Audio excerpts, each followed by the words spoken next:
और एक बात याद रखिएगा कि बहुत जुल्म हो चुका टीचर पर। टीचर ये सरकार से त्रस्त है।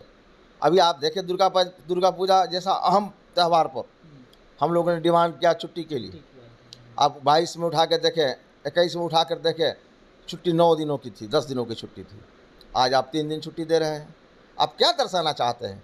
टीचर को बधुआ मजदूर मान रहे हैं। जुल्म जब बढ़ता है तो परहेज़ भी इंतकाम ले लेती है। तो शिक्षक अपने आप को बिल्कुल प्रताड़ित महसूस कर रहे हैं और सरकार को मैं आगाह करना चाहता हूं तो सरकार अगर समय रहते हुए शिक्षकों के सम्मान के लिए उचित अगर निदान नहीं निकाला उस समस्याओं का तो इस सरकार को इसका खमियाजा भुगतना होगा। हमारे शिक्षकों के साथ न्याय करे और न्याय करके उन्हें प्रखंड में स्थानांतरित करे। जिस प्रखंड में है प्रखंड को चेंज कर दे, लेकिन अनुमंडल को चेंज नहीं करे। नमस्कार, स्वागत है आपका लाइव बिहार में। मैं आपके साथ है संजीव सिंह।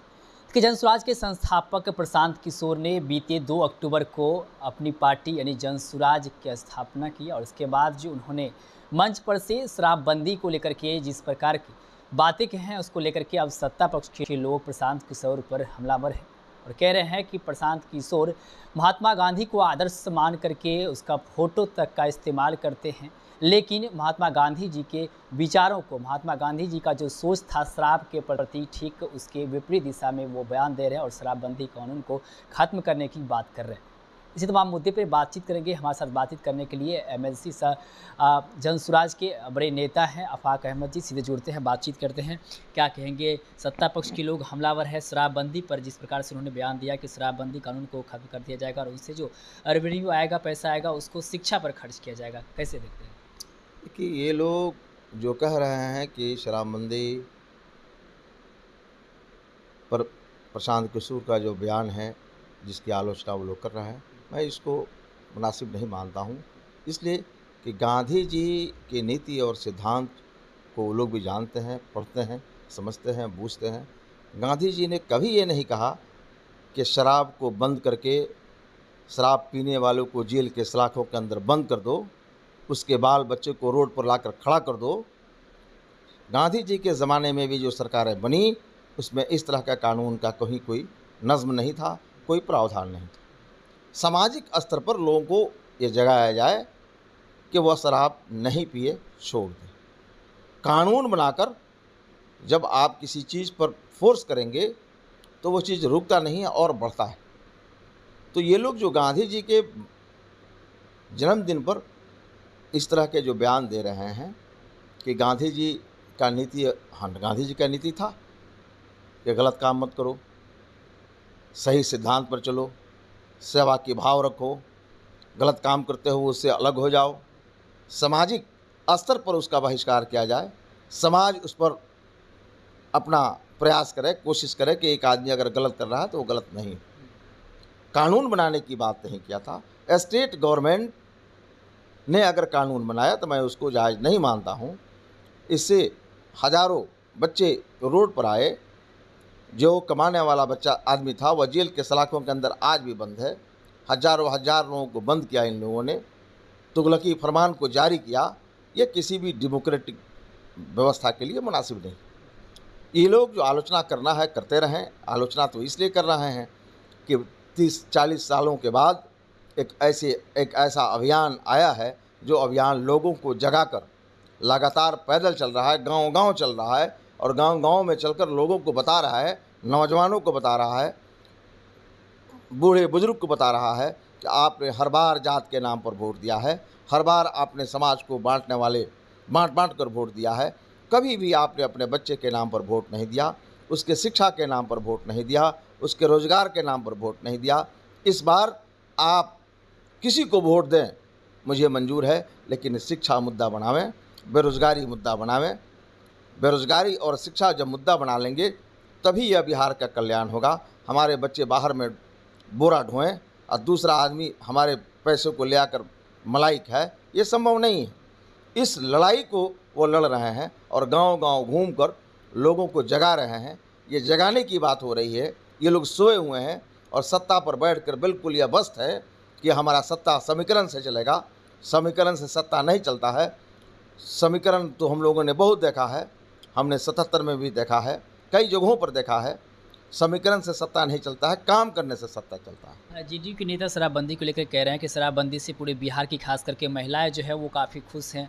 अगर प्रशांत किशोर जी अगर शराबबंदी को लेकर के जो बातें कर रहे हैं, Patna women's college, JDU women's college के पास जाके ये बातें की हैं, वहाँ की जो महिलाएं बच्ची हैं वो उनको खदेड़ने का काम करेगी और परिणाम ये है कि शराबबंदी का कि मुख्यमंत्री नीतीश कुमार को अपार समर्थन मिल रहा है और बार बार वो आ रहे हैं। इस देश में कितना जगह शराबबंदी बंद है? मैं ये कहना चाहता हूँ कि शराबबंदी अगर हो जाए और पार्सल शुरू हो जाए, शराबबंदी आप महसूस करके शराबबंदी थी क्या? ये तो एक ढोंग था। ये लोग पैसा से कमा कर लाल हो गए, ब्लैकमेलिंग करके लाल हो गए। आप शराबबंदी को समाप्त कीजिए, सामाजिक दृष्टिकोण से सामाजिक स्तर पर लोगों के अंदर चेतना पैदा कीजिए कि लोग शराब नहीं पिएं और वो जिंदा रहें। आप शराब को बंद कर दिए, लोग उसका गलत इस्तेमाल कर रहा है, अपने अपने स्तर से लोग शराब बना रहा है जिसमें जहरीले शराब है। बहुत लोग मारे गए, बहुत लोग इस दुनिया से चले गए, बहुत लोग जेल के अंदर बंद हैं। मैं इसको नहीं मानता कि शराबबंदी से यहाँ की जनता को कोई लाभ हो। आरजेडी के नेता लोग कह रहे हैं कि आप लोग की पार्टी को कि बीजेपी की बी टीम है, चुनाव के वक्त में आए हैं, वोट काटने के लिए आए हैं, चुनाव के बाद फिर ये लोग चले जाएंगे। चुनाव के बाद तो जो भी इन लोगों के खिलाफ लड़ने आएगा, जो भी आदमी लड़ता है वो बीजेपी का बी टीम हो जाता है। एआईएमएम में आया तो ये लोग बीजेपी के बी टीम उसको मानता है। इन्हीं लोगों के लिए सिर्फ एनडीए और इंडिया गठबंधन के लिए बिहार बना हुआ है। लोकतंत्र है, लोकतंत्र में हर व्यक्ति को लड़ने का अधिकार है, पार्टी बनाने का अधिकार है और पार्टियां जितनी बनती हैं लोगों को ऑप्शन मिलता है। ये 30 वर्षों से बिहार को बेवकूफ़ बनाया है लोग। अगला पिछड़ा के नाम पर, अमीर गरीब के नाम पर, जात के नाम पर अब वो नहीं चलेगा।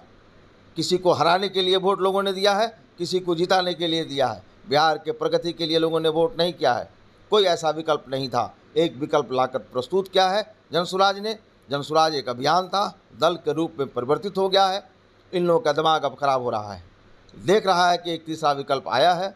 जो लोग इनके शासनकाल में इनके शासन से त्रस्त हैं वो लोग कहीं ना कहीं एक रास्ता बनाएगा और बिहार में जातीय व्यवस्था नहीं बनेगी। हमारा पार्टी का उद्देश्य है मानवीय मूल्य, मानवता। मानवता एक थीम है, एक सिद्धांत है जिस पर चलकर हम बिहार को आगे की ओर ले जा सकते हैं। आप देखेंगे कि महावीर बिहार में आए थे, बुद्ध भी बिहार में आए थे। ज्ञान के धरती वाला बिहार आज ज्ञान पाने के लिए बाहर जा रहा है। कौन ऐसी परिस्थिति है कि बाहर जा रहा है? इसका जवाब देना होगा जो आज हुकूमत में है या इसके पहले वाले सत्ता में रहे हैं, उन दोनों को जवाब देना होगा। मेरा कहना यह है कि बिहार में लोग आकर ज्ञान को प्राप्त करते थे। दुनिया के लोग यहाँ के शिक्षा पद्धति को अनुसरण करते थे। आज हम यहाँ से दिल्ली जा रहे हैं, कोटा जा रहे हैं, हैदराबाद जा रहे हैं, मुंबई जा रहे हैं। आपका शिक्षा नीति कहाँ चला गया है? इसलिए जनता विकल्प के रूप में प्रशांत किशोर को देखती है और हाथ कंगन को आर्थिक क्या 25 में पता चल जाएगा। आपने जातीय की बात की। दलित चेहरे को जो है कार्यवाहक का अध्यक्ष बनाए जाने के बाद प्रशांत किशोर ने जिस प्रकार से दलित शब्द का उपयोग किया, इसको लेकर के भी विपक्ष के लोग खास करके कह रहे हैं कि जाति शब्द का उपयोग प्रशांत किशोर किए हैं। कैसे देखते हैं? जी नहीं, उनके कहने का तात्पर्य दूसरा है। कोई ना कोई व्यक्ति तो बनेगा। दल बना है तो उसका अध्यक्ष कोई होगा।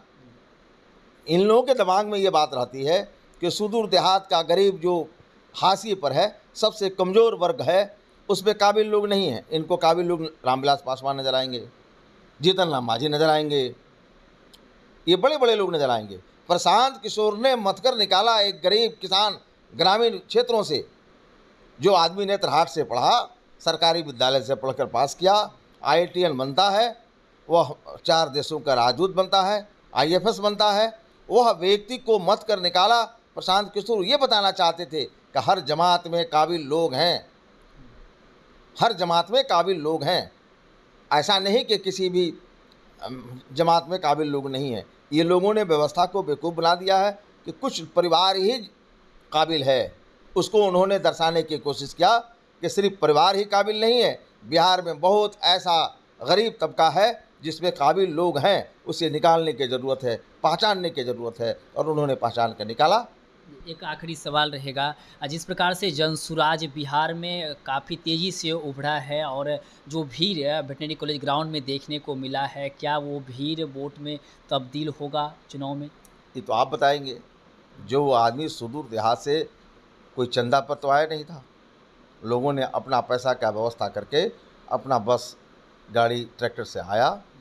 तो कहीं न कहीं जो 2 वर्षों तक प्रशांत किशोर ने घूम-घूम कर गाँव-गाँव में लोगों को जगाया था, उन लोगों को आस्था है कि ये व्यक्ति एक आया है, युवा व्यक्ति आया है, जो बिहार बदलने का नारा दे रहा है। बिहार को बदलने का नारा तो किसी ने नहीं दिया। लोगों ने तो कहा कि तुम समीकरण में मेरे साथ आओ, हम तुम्हारा उत्थान करेंगे। बिहार के उत्थान के बारे में कहाँ कोई सोचा।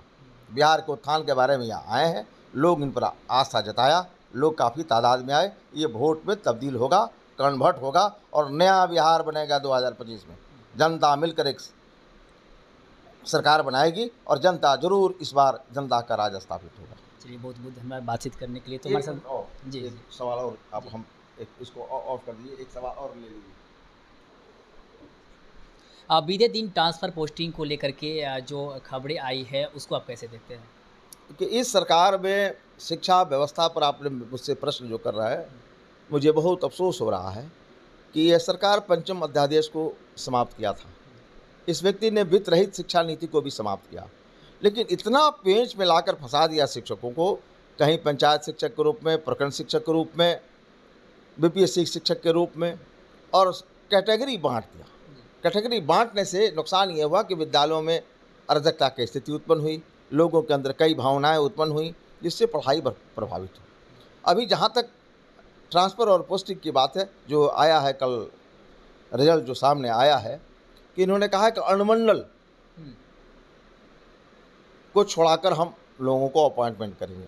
हुँ, अनुमंडल में अगर हम बेतिया अनुमंडल में है तो हम आपको नरकटियागंज ले जाएंगे, नरकटियागंज अनुमंडल के हैं तो हम आपको सारण अनुमंडल में जाएंगे। अनुमंडल चेंज करने का कोई तात्पर्य नहीं बनता है। जो टीचर बरसों बरसों से आपके यहाँ काम कर रहा है, हम लोगों ने शिक्षा मंत्री से निवेदन किया था, अपर मुख्य सचिव से निवेदन किया था कि आप जो नसेमन बना है शिक्षकों का, तो महिलाओं के लिए पंचायत बदल दीजिए, टीचरों के लिए प्रखंड बदल दीजिए, स्थानांतरण हो जाएगा और उसका नसेमन भी बच जाएगा। यहाँ तो टीचर के साथ जुल्म करना है, टीचर को प्रताड़ित करना है। और एक बात याद रखिएगा कि बहुत जुल्म हो चुका टीचर पर। टीचर ये सरकार से त्रस्त है। अभी आप देखें दुर्गा पूजा जैसा अहम त्यौहार पर हम लोगों ने डिमांड किया छुट्टी के लिए। आप 22 में उठा के देखें, 21 में उठा कर देखें, छुट्टी 9 दिनों की थी, 10 दिनों की छुट्टी थी। आज आप 3 दिन छुट्टी दे रहे हैं। आप क्या दर्शाना चाहते हैं? टीचर को बंधुआ मजदूर मान रहे हैं। बंधुआ मजदूर, जिस समाज में शिक्षक को बंधुआ मजदूर माना गया है, उसके साथ जुल्म हुआ है, वह सरकार ज़्यादा दिनों तक नहीं चली। जुल्म जब बढ़ता है तो परहेज़ भी इंतकाम ले लेती है। तो शिक्षक अपने आप को बिल्कुल प्रताड़ित महसूस कर रहे हैं और सरकार को मैं आगाह करना चाहता हूं, तो सरकार अगर समय रहते हुए शिक्षकों के सम्मान के लिए उचित अगर निदान नहीं निकाला उस समस्याओं का, तो इस सरकार को इसका खमियाजा भुगतना होगा। क्योंकि इस सरकार में हमारे शिक्षक सबसे ज़्यादा प्रताड़ित हुए हैं, चाहे वो जिस रूप में हो, सीनियर जूनियर के रूप में हो, या सक्षमता जो परीक्षा पास करके लोगों को जो ट्रांसफ़र किया जा रहा है, वो ट्रांसफ़र स्थानांतरण का मामला हो। मैं सरकार से पुनः आग्रह करता हूं, सरकार दिलो दिमाग को साफ करके हमारे शिक्षकों के साथ न्याय करे और न्याय करके उन्हें प्रखंड में स्थानांतरित करे। जिस प्रखंड में है प्रखंड को चेंज कर दे, लेकिन अनुमंडल को चेंज नहीं करे, क्योंकि इस एक ही अनुमंडल में 100-100 किलोमीटर दूर पर विद्यालय है। इसलिए मैं सरकार से अपील करता हूं कि सरकार अविलंब अपने फैसले को वापस ले और सरकार के शिक्षक के हित में निर्णय ले। बहुत बहुत धन्यवाद। तो हमारे साथ बातचीत कर रहे थे एमएससी आफाक अहमदी ने साफ कहा कि सरकार ने जो फैसला सुनाया है, इसमें जो है बदलाव करे, शिक्षकों के हित में काम करे और उन्हें न्याय मिलनी चाहिए, नहीं तो हम लोग आगे आंदोलन करने का काम करेंगे। और साथ ही साथ प्रशांत किशोर को लेकर के हमने बातचीत किया और बिहार की वर्तमान में जो राजनीति है उसको लेकर के हमने चर्चाएं की। क्या कुछ कह रहे थे आप भी सुन रहे थे। आप अपनी राय प्रतिक्रिया कमेंट बॉक्स के माध्यम से दे सकते हैं। आप देखते लाइव बिहार। बहुत बहुत धन्यवाद।